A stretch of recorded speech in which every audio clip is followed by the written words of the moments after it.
bénis toute la terre, fêtez la gloire de son nom, glorifiez-le en célébrant sa louange.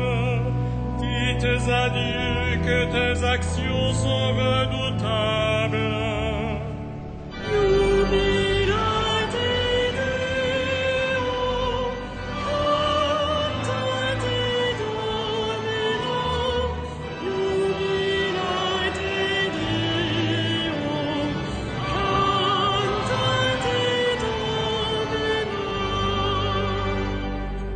La terre se prosterne devant toi, elle chante pour toi, elle chante pour ton nom.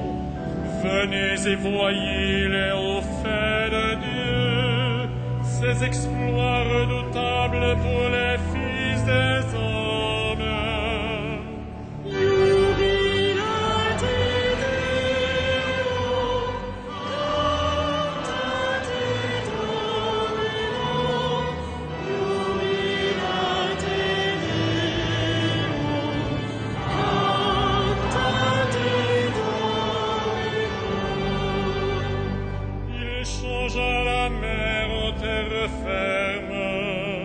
Ils passèrent le fleuve à pied sec. De là, cette joie qu'il nous donne, il règne à jamais par sa puissance.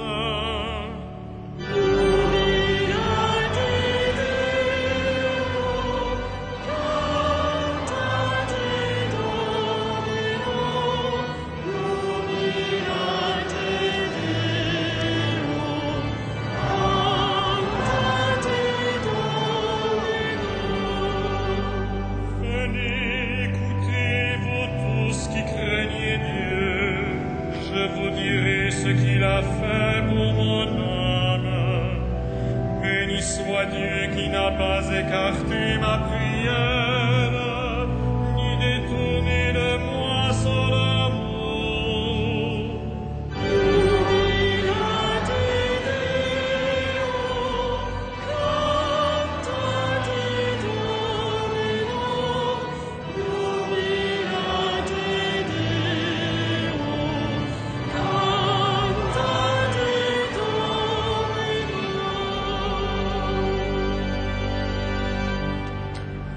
Au nom du Père et du Fils et du Saint-Esprit, la paix soit avec vous.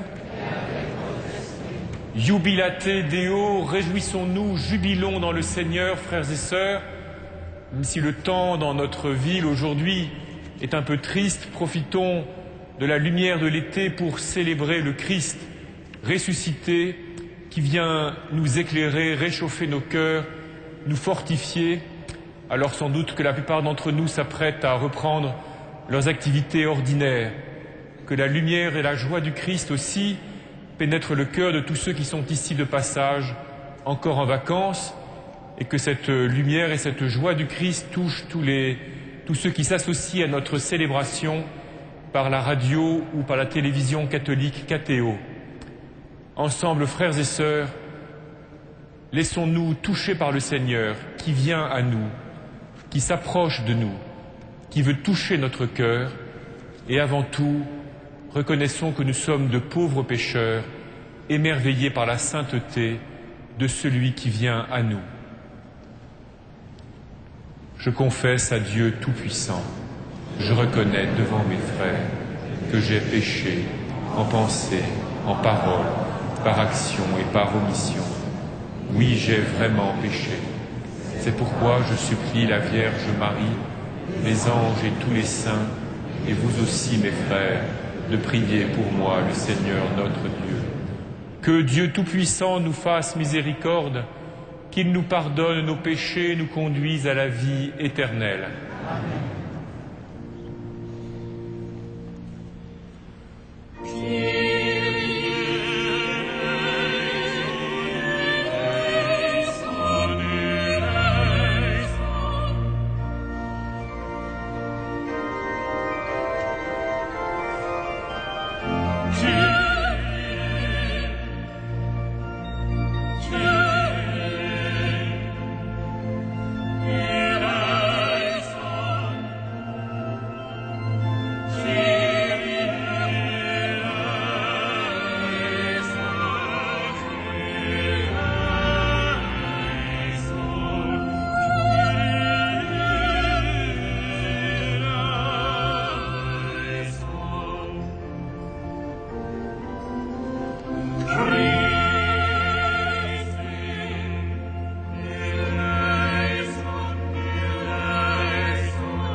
Gloria in excelsis Deo.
Prions le Seigneur.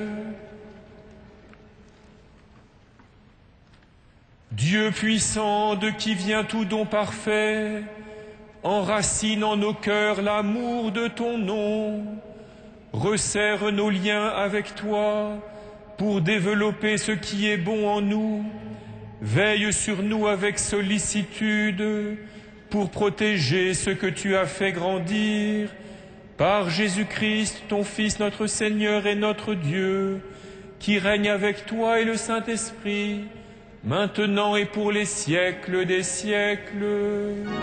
Amen.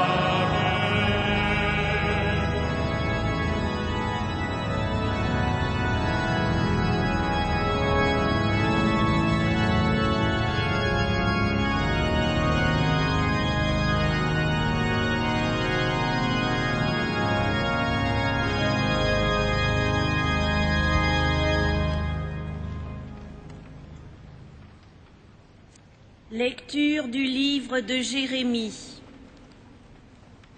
Seigneur, tu as voulu me séduire, et je me suis laissé séduire. Tu m'as fait subir ta puissance, et tu l'as emporté. À longueur de journée, je suis en butte à la raillerie. Tout le monde se moque de moi. Chaque fois que j'ai à dire la parole, je dois crier, je dois proclamer violence et pillage. À longueur de journée, la parole du Seigneur attire sur moi l'injure et la moquerie. Je me disais, je ne penserai plus à lui, je ne parlerai plus en son nom. Mais il y avait en moi comme un feu dévorant, au plus profond de mon être. Je m'épuisais à le maîtriser sans y réussir. Parole du Seigneur.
Lecture de la lettre de saint Paul apôtre aux Romains. Je vous exhorte, mes frères, par la tendresse de Dieu, à lui offrir votre personne et votre vie en sacrifice saint, capable de plaire à Dieu. C'est là pour vous l'adoration véritable. Ne prenez pas pour modèle le monde présent, mais transformez-vous en renouvelant votre façon de penser pour savoir reconnaître quelle est la volonté de Dieu, ce qui est bon, ce qui est capable de lui plaire, ce qui est parfait. Parole du Seigneur.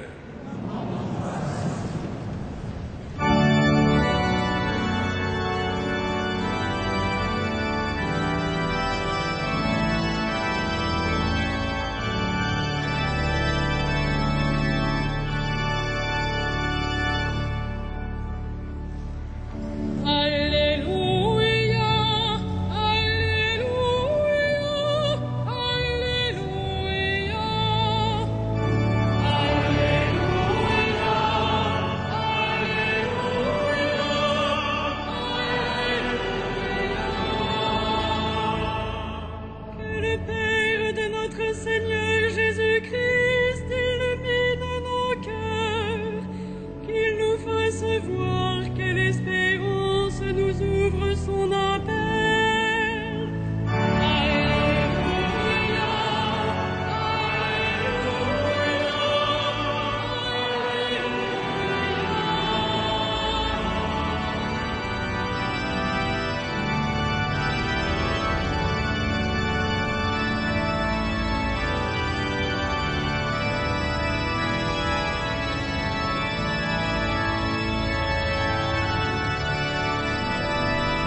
Le Seigneur soit avec vous. Et avec votre esprit. Évangile de Jésus-Christ selon saint Matthieu. Gloire à toi, Seigneur.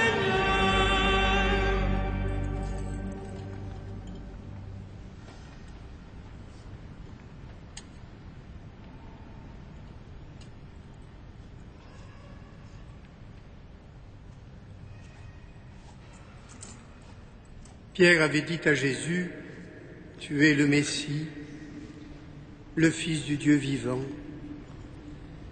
À partir de ce moment, Jésus, le Christ, commença à montrer à ses disciples qu'il lui fallait partir pour Jérusalem, souffrir beaucoup de la part des anciens, des chefs des prêtres et des scribes, être tué et le troisième jour ressuscité. Pierre, le prenant à part, se mit à lui faire de vifs reproches. « Dieu t'en garde, Seigneur, cela ne t'arrivera pas. » Mais lui, se retournant, dit à Pierre, « Passe derrière moi, Satan. Tu es un obstacle sur ma route. Tes pensées ne sont pas celles de Dieu, mais celles des hommes. » Alors Jésus dit à ses disciples, « Si quelqu'un veut marcher derrière moi, qu'il renonce à lui-même, qu'il prenne sa croix et qu'il me suive. Car celui qui veut sauver sa vie la perdra, mais qui perd sa vie à cause de moi la gardera. Quel avantage en effet un homme aura-t-il à gagner le monde entier s'il le paie de sa vie? Et quelle somme pourra-t-il verser en échange de sa vie? Car le Fils de l'homme va venir avec ses anges dans la gloire de son Père, alors il rendra à chacun selon sa conduite. » Acclamons la parole de Dieu. Louange à toi, Seigneur Jésus.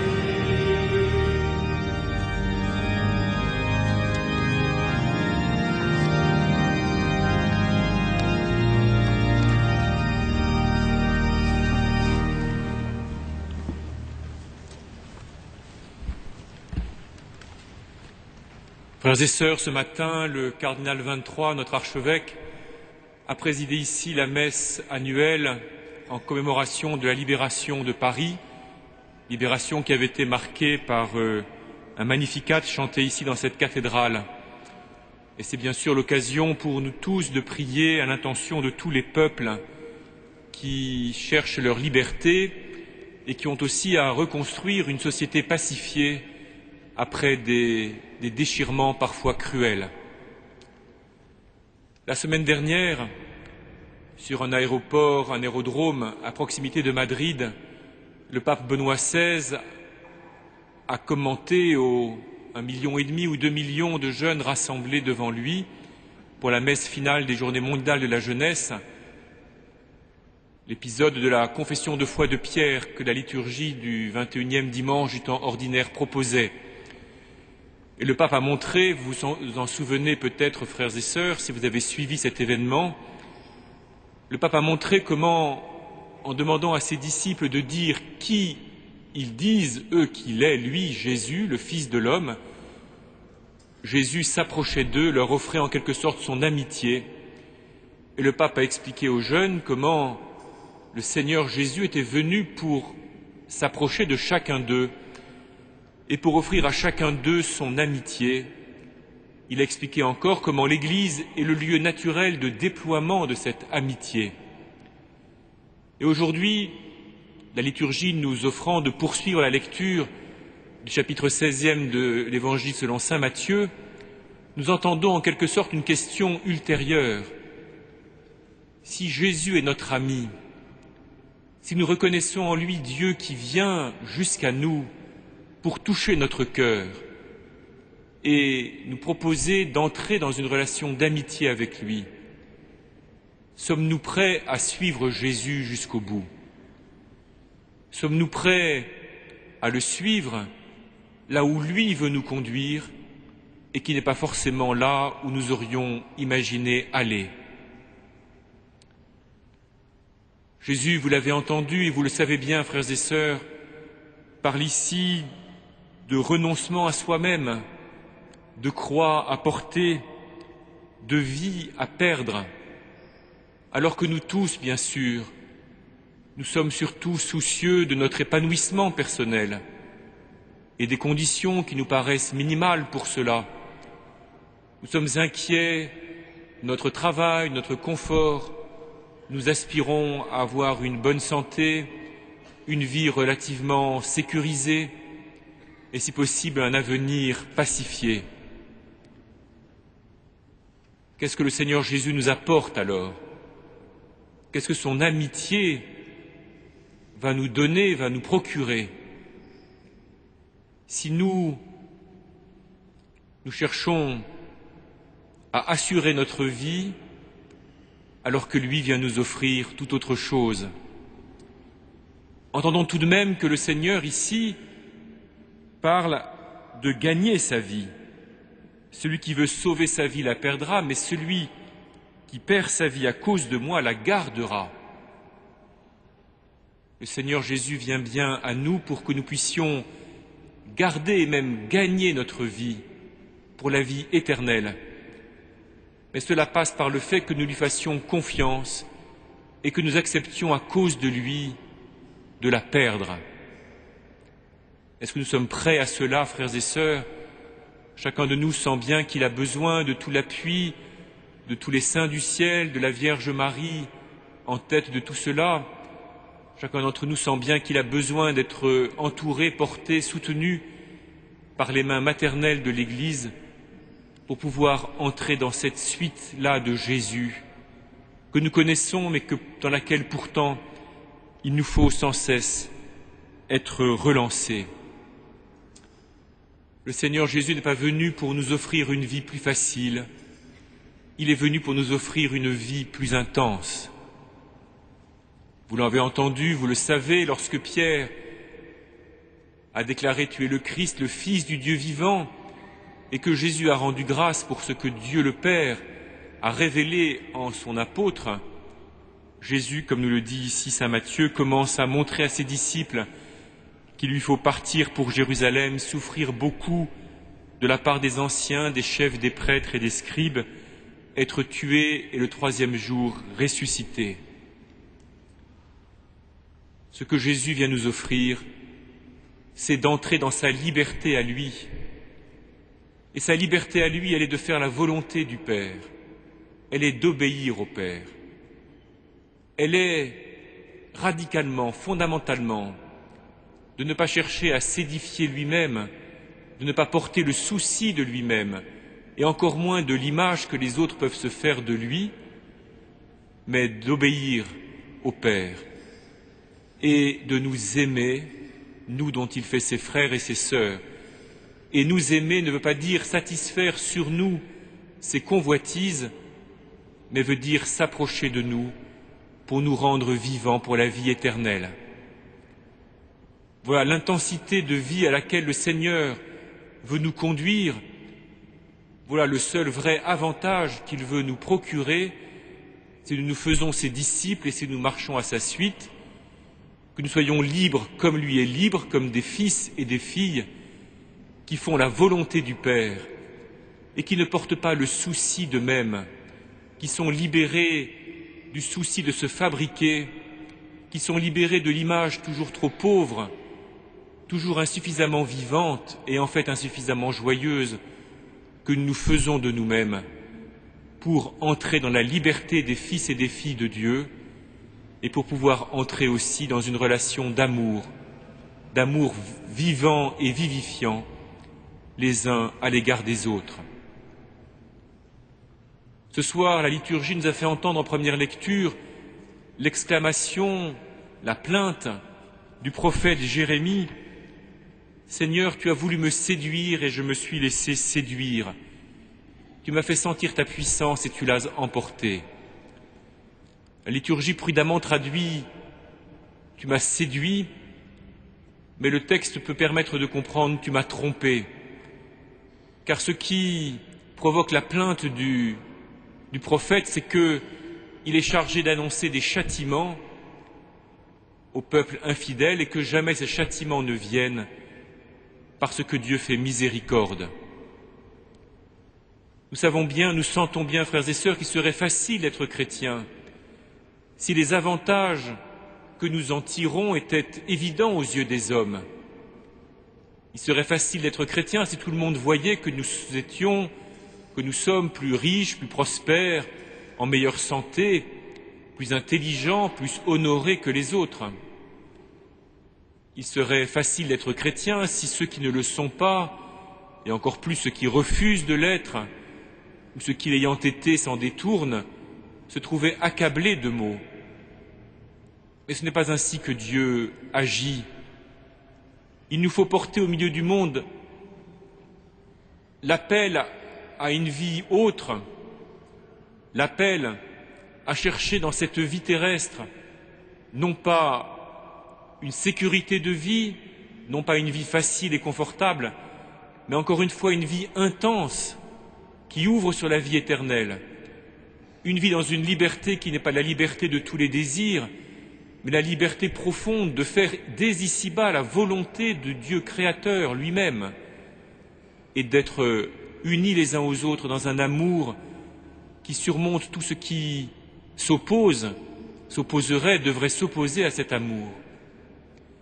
Il nous faut porter cela au milieu de ce monde avec nos pauvretés, nos faiblesses, avec ce que aussi cet amour et cette qualité de liberté peut avoir de peu évident pour les autres.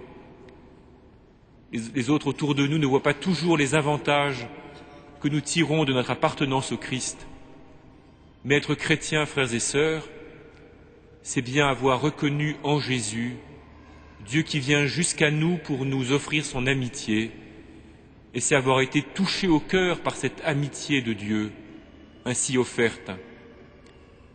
Être chrétien, c'est porter en soi une blessure d'amour à l'égard de Dieu dans le Seigneur Jésus, que rien ne peut vraiment refermer, une blessure qui fait que le nom de Jésus fait résonner en nous tout notre être, que nous le voulions ou non, réveille en nous comme un feu dévorant, comme le dit le prophète, ou alors comme des braises qui peut-être sont un peu cachées, un peu recouvertes, mais qui sont là bien présentes tout de même, et dont nous ne pouvons pas nier qu'elles sont là, au cœur de notre être.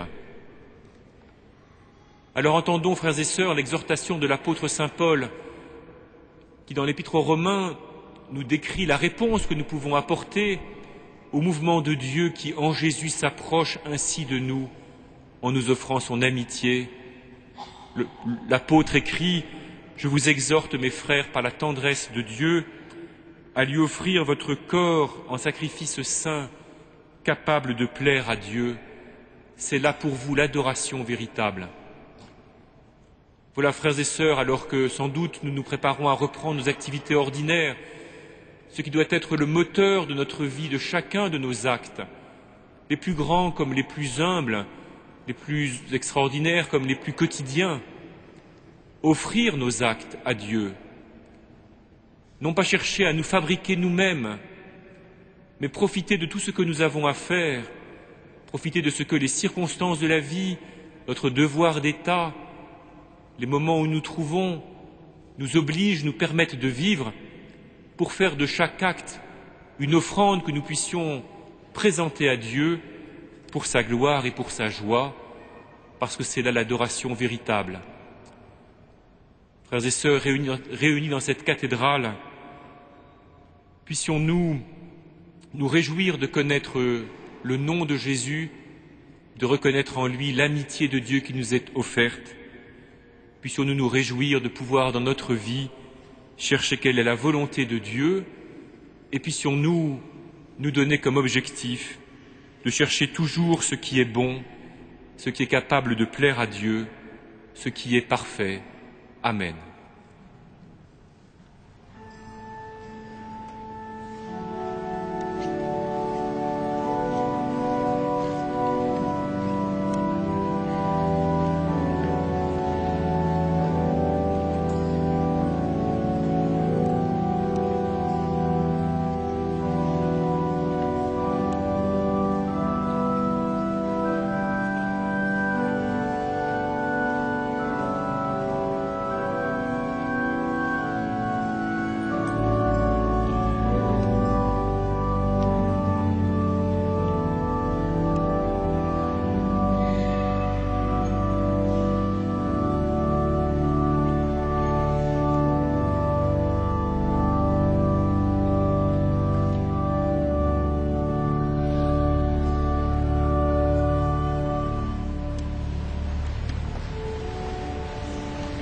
Credo in unum Deum.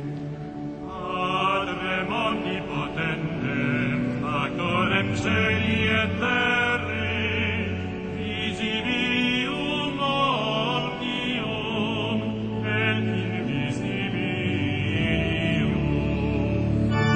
Et in unum Dominum Iesum Christum, Filium Dei unigenitum,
Prions ensemble au moment d'offrir le sacrifice de toute l'Église.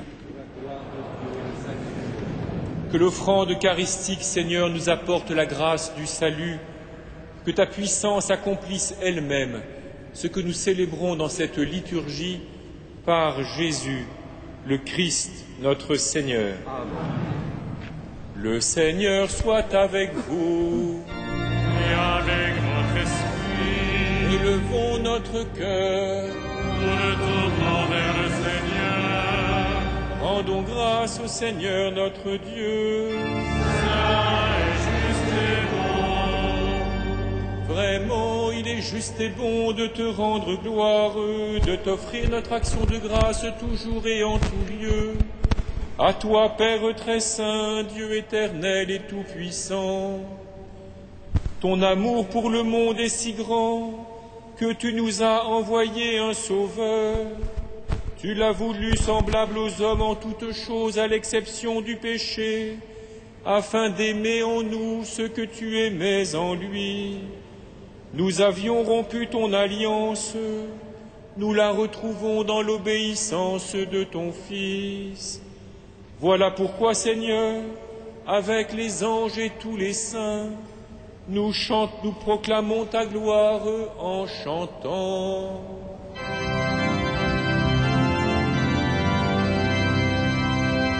Saint, Saint, Saint, le Seigneur, Dieu de l'univers, le ciel et la terre sont remplis de ta gloire. Hosanna au plus haut des cieux, béni soit celui qui vient au nom du Seigneur. Hosanna au plus haut des cieux. Tu es vraiment saint, Dieu de l'univers, et toute la création proclame ta louange, car c'est toi qui donnes la vie, c'est toi qui sanctifies toutes choses par ton Fils Jésus-Christ notre Seigneur, avec la puissance de l'Esprit Saint, et tu ne cesses de rassembler ton peuple, afin qu'il te présente partout dans le monde une offrande pure. C'est pourquoi nous voici rassemblés devant toi, et dans la communion de toute l'Église en ce premier jour de la semaine, nous célébrons le jour où le Christ est ressuscité d'entre les morts. Par lui que tu as élevé à ta droite, Dieu Tout-Puissant, nous te supplions de consacrer toi-même les offrandes que nous apportons. Sanctifie-les par ton Esprit, pour qu'elles deviennent le corps et le sang de ton Fils, Jésus-Christ notre Seigneur, qui nous a dit de célébrer ce mystère. La nuit même où il fut livré, il prit le pain. En te rendant grâce, il le bénit, il le rompit et le donna à ses disciples en disant : Prenez et mangez-en tous, ceci est mon corps livré pour vous.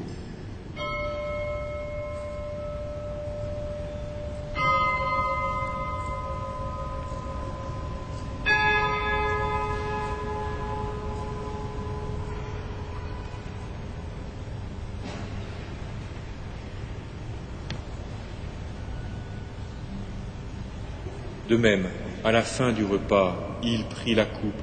En te rendant grâce, il la bénit et la donna à ses disciples en disant : Prenez et buvez-en tous, car ceci est la coupe de mon sang, le sang de l'alliance nouvelle et éternelle, qui sera versé pour vous et pour la multitude en rémission des péchés. Vous ferez cela en mémoire de moi.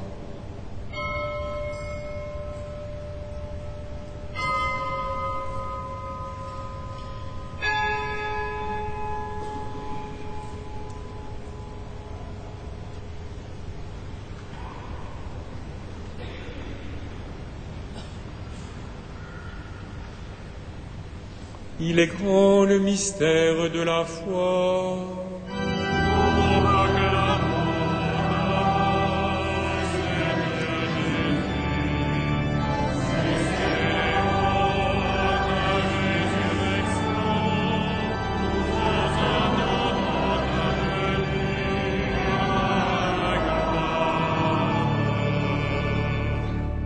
en faisant mémoire de ton Fils, de sa passion qui nous sauve, de sa glorieuse résurrection et de son ascension dans le ciel, alors que nous attendons son dernier avènement, nous présentons cette offrande vivante et sainte pour te rendre grâce. Regarde, Seigneur, le sacrifice de ton Église et daigne y reconnaître celui de ton Fils qui nous a rétablis dans ton alliance. Quand nous serons nourris de son corps et de son sang et remplis de l'Esprit Saint, accorde-nous d'être un seul corps et un seul esprit dans le Christ. Que l'Esprit Saint fasse de nous une éternelle offrande à ta gloire, pour que nous obtenions un jour les biens du monde à venir, auprès de la Vierge Marie, la bienheureuse Mère de Dieu, avec les apôtres, les martyrs, Saint Augustin et tous les saints qui ne cessent d'intercéder pour nous.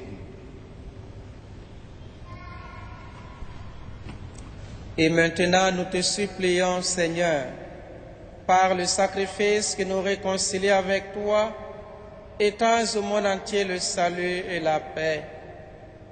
Affermis la foi et la charité de ton Église au long de son chemin sur la terre. Veille sur ton serviteur, le pape Benoît, notre archevêque André, ses auxiliaires, Monseigneur Éric, l'ensemble des évêques, les prêtres, les diacres et tout le peuple des rachetés. Écoute les prières de ta famille assemblée devant toi et ramène à toi, Père très aimant, tous tes enfants dispersés. Pour nos frères défunts, pour les hommes qui ont quitté ce monde et dont tu connais la droiture, nous te prions.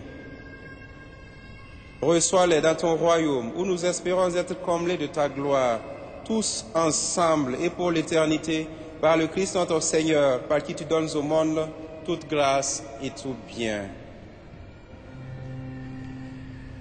Par lui, avec lui et en lui.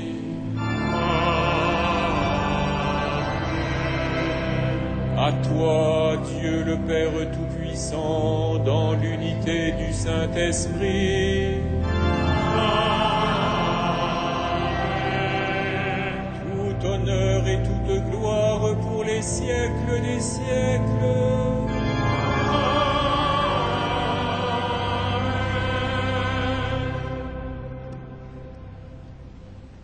Comme nous l'avons appris du Sauveur, selon son commandement, nous osons dire, notre Père, qui es aux cieux, que ton nom soit sanctifié, que ton règne vienne, que ta volonté soit faite sur la terre comme au ciel. Donne-nous aujourd'hui notre pain de ce jour. Pardonne-nous nos offenses, comme nous pardonnons aussi à ceux qui nous ont offensés. Et ne nous soumets pas à la tentation, mais délivre-nous du mal. Délivre-nous de tout mal, Seigneur, et donne la paix à notre temps. Par ta miséricorde, libère-nous du péché, rassure-nous devant les épreuves en cette vie où nous espérons le bonheur que tu promets et l'avènement de Jésus-Christ, notre Sauveur.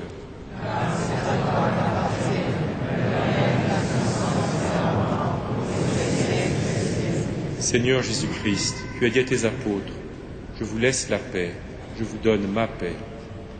Ne regarde pas nos péchés, mais la foi de ton Église. Pour que ta volonté s'accomplisse, donne-lui toujours cette paix et conduis-la vers l'unité parfaite, toi qui règnes pour les siècles des siècles.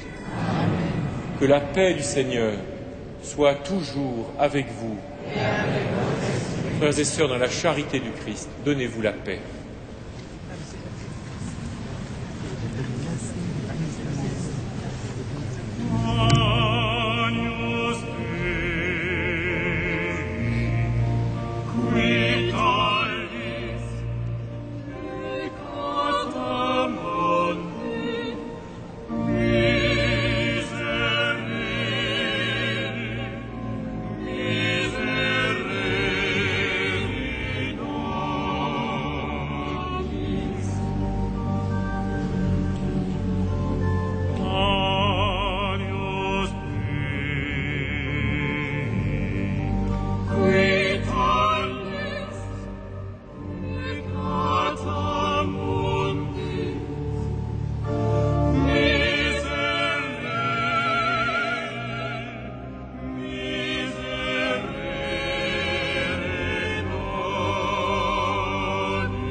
Heureux les invités au repas du Seigneur.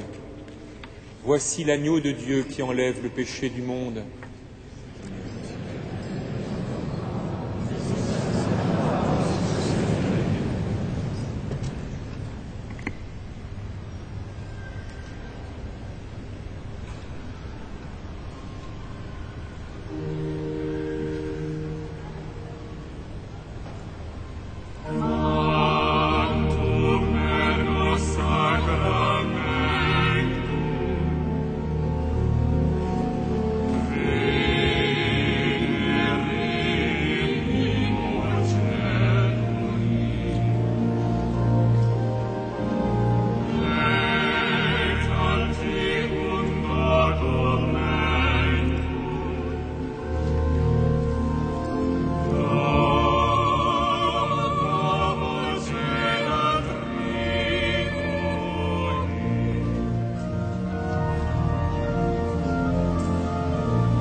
Chers amis, vous pourrez noter principalement dans les temps à venir que ce vendredi 2 septembre, où l'Église fait mémoire des martyrs de septembre 1792 à Paris, il y a, comme chaque premier vendredi du mois, la vénération de la couronne d'épines à 15 heures.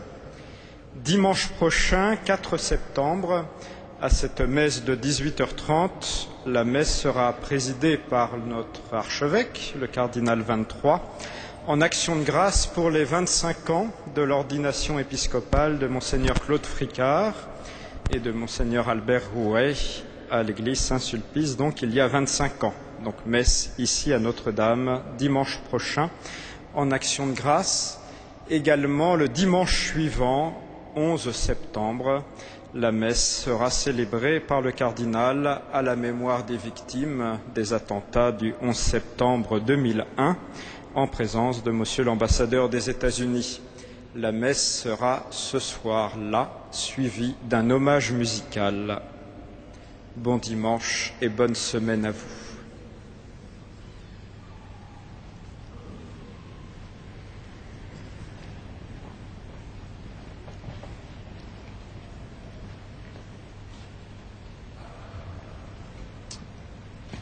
Prions. Rassasiés par le pain de la vie, nous te prions, Seigneur, que cette nourriture fortifie l'amour en nos cœurs et nous incite à te servir dans nos frères par Jésus le Christ, notre Seigneur. J'ai eu la joie, frères et sœurs, de célébrer la messe avec un prêtre du diocèse de Nîmes, de passage à Paris avec un groupe, et puis avec un prêtre argentin aussi qui fête en Europe ses 50 ans, si j'ai bien compris ce qu'il m'a expliqué. Et puis quelques chapelains de notre cathédrale. Merci à vous de porter tous ces prêtres dans votre prière. Notre diocèse va avoir la joie au mois de septembre de célébrer l'ordination de plusieurs diacres en vue du sacerdoce et je les confie à votre prière déjà.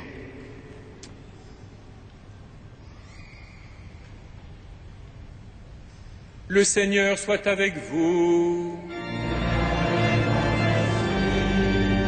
Que Dieu Tout-Puissant vous bénisse, le Père, le Fils et le Saint-Esprit. Allez dans la paix du Christ.